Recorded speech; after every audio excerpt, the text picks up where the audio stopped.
Hi, I'm Larry Dapsis. I'm the entomologist with Cape Cod Cooperative Extension, and in this segment we're going to talk about Lone Star tick, the new tick in town here on Cape Cod. It's taken up residence, very happy, very different tick, and we want to share some of that information about that.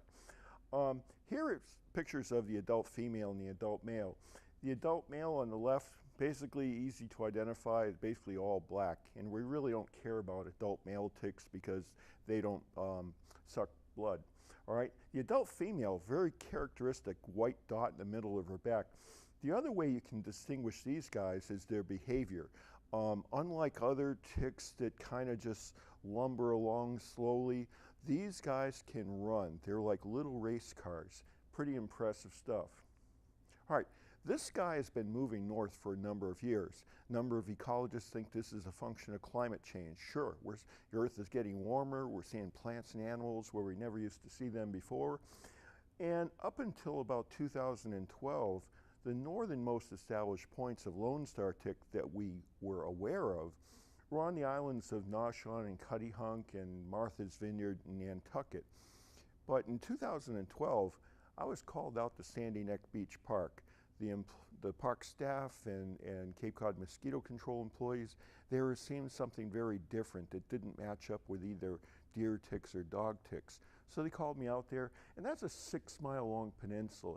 And when I started sampling, I found Lone Star tick from one end of that place to the other. They basically own that piece of real estate. And so it suggests that they've been here for some time. It's just that we didn't really find them or look for them. In the fall of 2017, I was called out to the Shining Sea Bike Trail in West Falmouth. We found another established population out there. So what I think has been happening is that migratory birds have introduced this. That Sandy Neck Beach Park is perfect flyway for migratory birds. So you can just imagine birds stopping off on Martha's Vineyard and Nantucket, picking up some, Lone Star ticks, and then stopping off in Sandy Neck, and they drop off, lay eggs, and off we run. And then as it's popping up in different parts of the Cape, we suspect that once it's established that there are certain animals that are probably moving this thing around.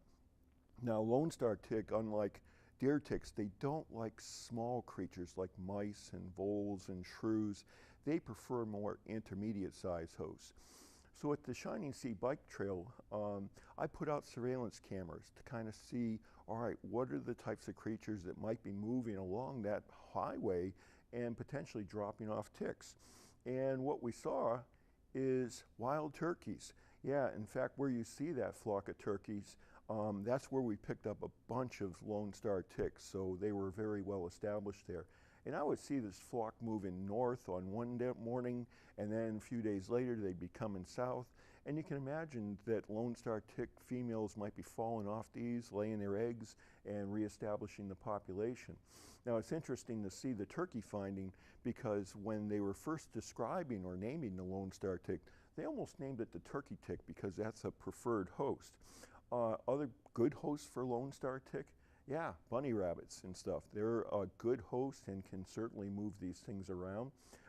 Coyotes, sure, they showed up on the picture. Easily think about them moving it along.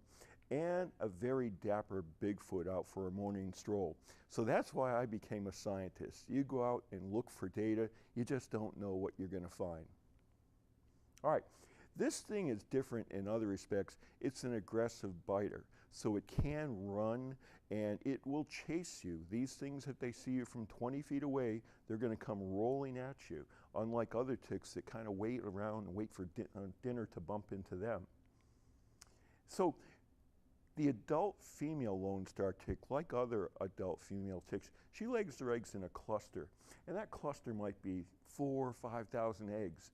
And when they hatch out in late summer, say August into September, you end up with these very high concentrations of larvae. And these things are they're less than a millimeter long, so you can hardly see them.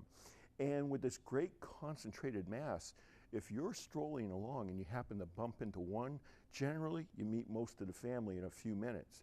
And within a few minutes, you can have 200 or 300 bites.